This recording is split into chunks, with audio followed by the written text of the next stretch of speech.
নমস্কার প্রিয় ভাই বোন, আজ আমি তোমাদের সাথে এই বিষয়টি নিয়ে আলোচনা করতে চাই যে প্রভু যিশু আজ থেকে প্রায় 2000 বছর আগে নিজের শিষ্যদের কাছে কি ভবিষ্যৎবাণী করে গিয়েছিলেন। সেই বিষয়টি নিয়েই আজ আমি তোমাদের সাথে আলোচনা করব। শোনো প্রিয় ভাই বোন, প্রভু যিশু যখন এই পৃথিবীতে ছিলেন সেই সময় একদিন তিনি নিজের শিষ্যদের সাথে বসে গল্প করতে করতে তাদেরকে এটাই জানিয়েছিলেন যে আমি তোমাদেরকে বলে যাচ্ছি, তোমরা মিলিয়ে নিও। ভবিষ্যতে এমন একটা সময় আসছে যখন আমার নামের প্রচার যারা করবে বা আমার উপাসনা যারা করবে তাদেরকে ভীষণভাবে অত্যাচারিত হতে হবে এবং তাদের উপরে অমানবিক আচরণও করা হবে। প্রিয় ভাই বোন, এটা কিন্তু একদমই আমার মুখের কথা নয়, এটা তোমরা পবিত্র বাইবেল শাস্ত্রে দেখতে পাবে। যোহন 16:4 এই অংশে আমরা দেখতে পাই যে প্রভু যিশু নিজেই শিষ্যদের কাছে এই ভবিষ্যতের কথা বলে গিয়েছিলেন। তো তোমাদের কি মনে হয় প্রিয় ভাই বোন, প্রভু যেমন বলে গিয়েছিলেন সেই মতো আজ আমাদের মধ্যে এই রকম একটা পরিস্থিতি কি উপস্থিত হয়নি? প্রভুর নাম প্রচার করার জন্য বা তাঁর উপাসনা করার জন্য আমাদের মতো বিশ্বাসী ভাই বোনদেরকে কি অত্যাচারিত হতে হচ্ছে না? হ্যাঁ, তোমরা যদি একটু লক্ষ্য করো, আশেপাশে একটু লক্ষ্য করলেই তোমরা দেখতে পাবে যে সেই সময়টা কিন্তু এখন আমাদের মধ্যে উপস্থিত হয়েছে। আমাদের প্রার্থনা সভাগুলোতে আজকাল অনেক ভাই বোনেরা এসে ভীষণভাবে ঝামেলা করছে, অশান্তি করছে। তারা আমাদের বিশ্বাসী ভাই বোনদের গায়ে হাত তুলছে, যিশুর নামে কুকথা বলছে, এমনকি শেষ পর্যন্ত তারা পবিত্র বাইবেল শাস্ত্রকে মাটিতে ফেলে পা দিয়ে লাথি মারছে। হ্যাঁ গো প্রিয় ভাই বোন, আর এই সমস্ত কাজগুলো করে তারা মনে মনে এটাই ভাবছে যে তারা ঈশ্বরের সেবার কাজই করছে। তো দেখো প্রিয় ভাই বোন, আমরা যারা বিশ্বাসী ভাই বোন, এই সমস্ত তাদের এই আচরণগুলো দেখে খুব স্বাভাবিকভাবে আমাদের মনে মনে খুব রাগ হচ্ছে, তাই না? আমরা এটাই ভাবছি যে দাঁড়াও না, উপযুক্ত সময় হোক, প্রভু অবশ্যই এদের শাস্তি দেবেন, উচিত শাস্তিই দেবেন, আর আমাদের প্রতি তিনি ন্যায় বিচার করবেন। কি তাই তো প্রিয় ভাই বোন? কিন্তু না, শাস্ত্র বলছে প্রভু কখনোই তাদের জন্য এই কাজ করবেন না। কেন করবেন না?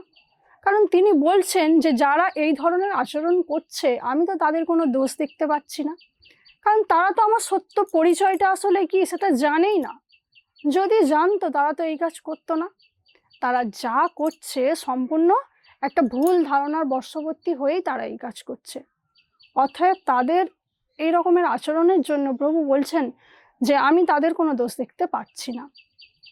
তো প্রিয় ভাই বোন, তোমরা বলো তো যে আমাদের কি এখন মনে মনে হচ্ছে না যে এত বড় মারাত্মক অন্যায় কাজের জন্য প্রভু তাহলে কাদের দায়ী করছেন?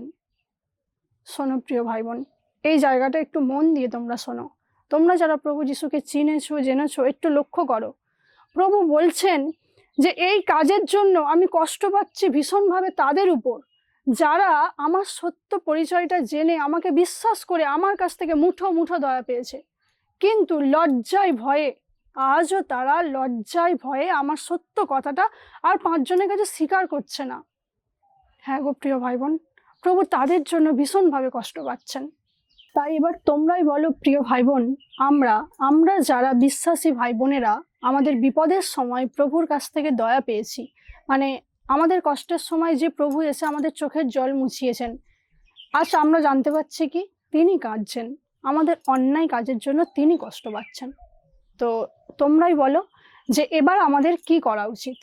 এই সত্যটা মানে প্রভুর কাছ থেকে এই কথাটা জানার পর আমাদের কি করা উচিত হবে? আমরা কি এখনো চুপচাপ বসে থাকবো? এই কথা জানার পর আমরা কি আমাদের যে অন্যায় কাজটা আমরা করে ফেলেছি তার জন্য কি আমরা প্রায়শ্চিত্ত করবো না প্রিয় ভাই বোন? অবশ্যই করতে হবে। আর চুপচাপ বসে থাকার সময় নেই। আমরা যদি এখনো চুপচাপ বসে থাকি তাহলে যারা অন্ধকারে তলিয়ে যাচ্ছে তাদের অবস্থা কি হবে? সেই কারণে আমরা কি করব, যেটা আমরা যে সত্যটা জেনেছি সেটা আমরা এবার আর 5 জনের কাছে যারা জানে না তাদের কাছে অবশ্যই তুলে ধরবো। আমরা মানুষের কাছে গিয়ে এটা জানাবো যে দেখো তোমরা একটু বিশ্বাস করো, প্রভু যিশু কোনো মতেই খ্রিস্টান নন। বাইবেল বলছে যে তিনি হলেন ঈশ্বরের পুত্র। তিনি এই পৃথিবীতে এসেছেন খ্রিস্টান অখ্রিস্টান সকল জাতি সকল ধর্মের মানুষের জন্য।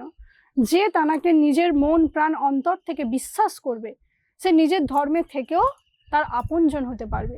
এটাই হচ্ছে চরম সত্য। প্রিয় ভাই বোন, এই কথাটাই আমাদের সবার কাছে গিয়ে তুলে ধরতে হবে। তো যদি আমরা এই কাজটা করতে পারি, এমনটাও তো হতে পারে যে যারা আজকে না জেনে, প্রভুর পরিচয়টা না জেনে প্রভুকে ঘৃণা করছে, একদিন তারাই হয়তো আমাদের থেকে অনেক বেশি প্রভুকে ভালোবেসে ফেলবে, তাই না? কিন্তু তার আগে তো আমাদের এই কাজটা করতে হবে।